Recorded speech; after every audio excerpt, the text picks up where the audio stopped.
Good morning, kids. It is Mr. AG here, and we're gonna zip through our lesson for math today. You can see right here the focus for lesson 14 is right here. Skip count objects in models to build fluency with multiplication facts using units of 4. So a few days ago we were working on units of 2 and multiplying and dividing where 2 was always part of the equation. Yesterday we worked on units of 3, and today is our introduction to units of 4. You will need your green workbook for this lesson. Please get it now, pause the video and get it now if you don't have it, and turn to actually I don't know the page number because I don't have the same book as you. Turn to the lesson 14 problem set. It looks like this.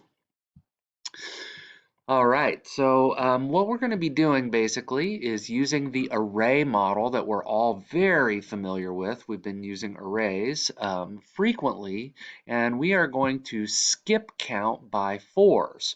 And the way that they have us do it is to um, basically do a count by, a row by row count by. It's something that we've been working on. So this should not be too unfamiliar to you. The only thing that's new is that we're doing it by 4s for the first time. And then after we get our count by labeled, we are going to go through and look at the related multiplication facts that go with each product in the multiples of 4. So as you can see, we've got 4 fruits and they labeled it with 4. We've got 4 more fruits. So the doubles fact for 4, or 4 times 2, the second multiple of 4 is 8. Now, you can, when you do this on your own in your homework, which is the assignment, you can count by ones upwards here. And then afterwards, practice your count by to get some repetitions with the skip counting by 4.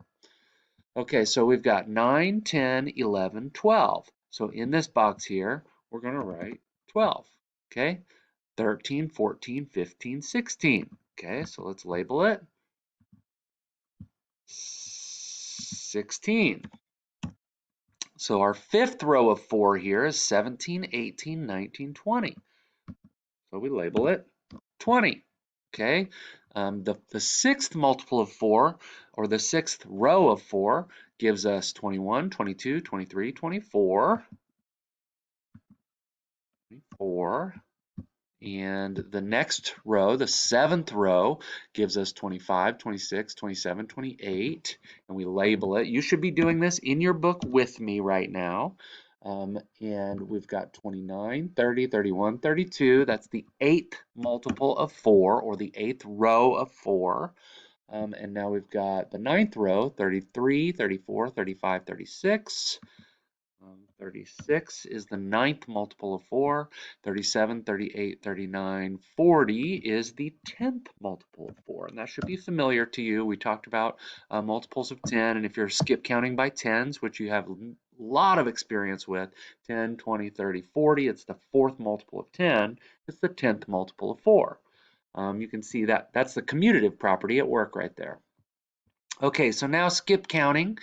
We can just read it. And remember how I told you the brain works in a lot of different ways. We memorize these things by practice. And so we will practice this periodically throughout the year. But to get better at your facts and to get better at skip counting, practicing on your own is a good idea too. So we're going to run through and just read straight down the list, and we're going to count by 4s. 4, count with me. 4, 8, 12, 16, 20, 24, 28, 32, 36, 40. We could keep going if we wanted to forever and ever and ever, but those first 10 multiples are the ones we're going to be concerned with in third grade mostly. Okay, so now matching the related facts is going to be just drawing a line from the product to the expression that it goes with. So the first multiple of 4 is the same thing as 1 times 4. The second multiple of 4 is the same thing as 2 times 4. Okay, so I'm going to draw draw my second multiple of 4 all the way down here to 2 times 4. My third multiple of 4 is 12, and let's see, where is that third multiple of 4? Way down at the bottom, of course. So I'm going to draw this way down, and my computer is not cooperating. There we go. 3 times 4 is 12. The fourth multiple of 4 is the same thing as 4 times 4 is 16. Okay, the fifth multiple of 4 is the same thing as 5 times 4, and that's 20. Okay, now the sixth multiple of 4 is 24, and so on and so forth. You can finish this out. I'm going to move ahead in the interest of time. We're over 5.5 minutes in, and I want to make sure we get to the problems that are related to this as well. So these problems will all deal with 4s in some way. Some way it will be related to facts involving 4. So I'll go ahead and read, and remember, if you have trouble with the words, don't forget about the text-to-speech feature that you can use to have it read to you. Mr. Schmidt replaces each. Okay, there's our key word, each. We talked about this yesterday. We've been talking about this. When it says each, we're starting to think that's a clue. Should this be a multiplication or division problem? Each of the 4 wheels on 7 cars. So Mr. Schmidt replaces each of the 4 wheels on 7 cars. How many wheels does he replace? Okay, so he's got groups of 4. This is the group size. This is the number of groups. So we need a total number. This is multiplication. We're given the groups here, 7 groups. We're given the size of the group, 4. We're going to multiply 4 by 7. So I'm going to go ahead and just write that equation to make sure I'm staying on track. 4 times 7 is my expression that I'm using here. And that equals something. I'll go back and put what it equals when I figure it out, okay? But it says draw and label a tape diagram to solve. Oh my goodness. So what I need to do is draw my rectangle like this. I'll draw my rectangle nice and big here. And I need 7 units, and inside each unit I'm going to have 4. So it doesn't have to be perfect. In reality, this drawing would have 7 equal spaced units, but we're just going to do our best here. 7's an odd number, so I can't use the middle, but I'm going to split the middle here. There's my first unit. And to make 7 units, I'm going to need to make 6 lines. So I'm going to need to make let's see, so I'm going to need to make 4 more lines. So I'll split this one into 2 more lines on this side, and then I'll split this one into 2 more lines on this side. And if I count the units here, I should have 1, 2, 3, 4, 5, 6, 7. And so that's each one of these is my cars. So this is 1 car right here, 2 cars, 3 cars, 4 cars, 5 cars, 6 cars, 7 cars. And the entire, what we're looking for is our question mark. Actually I'm going to erase that and use text boxes here because I think text boxes are more helpful. Okay, so I'm going to draw a line. Nope, that's the eraser. So I'm going to draw a line here and put in a text box that says question mark. Or how many wheels? Question mark. And I'm going to put enter there so that I have space to put the answer. And also, so each one of these units is going to be 4 wheels, 4 wheels, 4 wheels, 4 wheels, 4. Nope, I don't know why it did that. Okay, here we go. This is 4 wheels. This is 4 wheels. This is 4 wheels, and in the interest of labeling and showing you what a true tape diagram would look like, this would be the units, and each unit represents 1 car, right? So this is what our tape diagram should look like, and I can go up to my count by here that I've used and find 4 times 7. So I'm looking for the 7th multiple of 4. Here's the first multiple, second multiple, third multiple, fourth multiple, fifth multiple, sixth multiple, 7th multiple of 4. So 4 times 7 is 28. I'm going to go ahead and adjust here. I'm going to I'm going to click into this box, head over here, and I'm going to show that I know the answer. This is my right part. This is the drawing part of my read, draw, write process. And how many wheels altogether is 28 wheels. Mr. Schmidt replaces 28 wheels. Got to make sure I answer the question.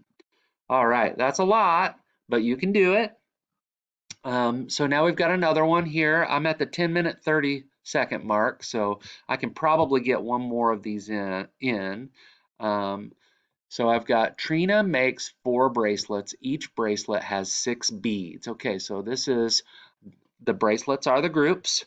The beads are the size of the group. How many beads are on each bracelet? 6. Okay, so this is multiplication. We're going to be looking for a total. Draw and label a tape diagram to show the total number of beads Trina uses. I've got my text box here. I'm going to open up my text box using units of 4 times 6 equals, and I can go up here and go ahead and answer that question. So my first multiple is 4, 8, 12, 16, 20, 24 is the 6th multiple. So 24 is what I'm going to do here, 24. So I know the answer. It tells me to do a tape diagram. So I'll quickly try to draw a tape diagram to show you that it is a relatively simple process. Okay, so now I've got the bracelets are the groups. So my units are bracelets. I need 4 units. 4 is an even number. So I'm going to draw a line right down the middle. And then I'm going to divide each half in half. So I've got 4 equal units right here. Each unit would represent a bracelet, and my total is going to represent the number of beads. Okay, so I've got now it's all text boxes from here. This is going to be 1 bracelet. This is going to be the total beads. And I already decided it's 24 beads, and this is going to be in each bracelet there are 6, so we've got 6 more beads, 6 more beads, and 6 more beads. All right, so make sure you get this drawn onto your paper.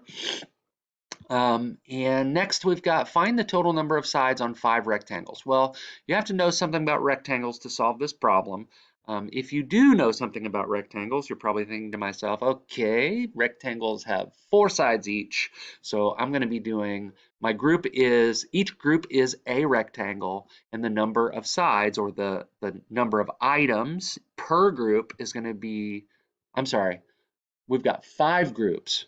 Yes, 5 groups, and the number of sides is the size of each group. So 4 sides on 5 rectangles. So we're going to do a text box of 4 times 5. Now this one we could use the commutative property. We don't have to work so hard at learning the 4s if we already know the 5s here. So I could skip count by 5s 4 times, 5, 10, 15, 20. Or I could go check my count by up above and see that there are 20 sides on 5 rectangles. All right, so we worked our way through that. When you're finished, make sure you get all this done. You are going to go into the math folder, and your homework is the Kami version of the lesson 14 homework. It says use Kami to work on the lesson 14 homework. Do as much as you can for 15 minutes. Turn in your homework after spending 15 minutes working on it. So this is the same as yesterday. What I noticed about yesterday is only 13 students turned in their homework yesterday, turned in their work. So I'm only asking you to work on it for 15 minutes, and I'm asking every person in the classroom. So all 24 people should be submitting this work in the math assignment. So you're going to be going into the math folder, and you're going to be clicking onto the Thursday Math 2 Lesson 14 homework. You're going to open it up with Cami. You're going to do as much as you can for 15 minutes, and then you're going to turn that assignment in using the Turn In button. You turn it in, and then you click Turn In again, and you're all good. Good luck. Have fun.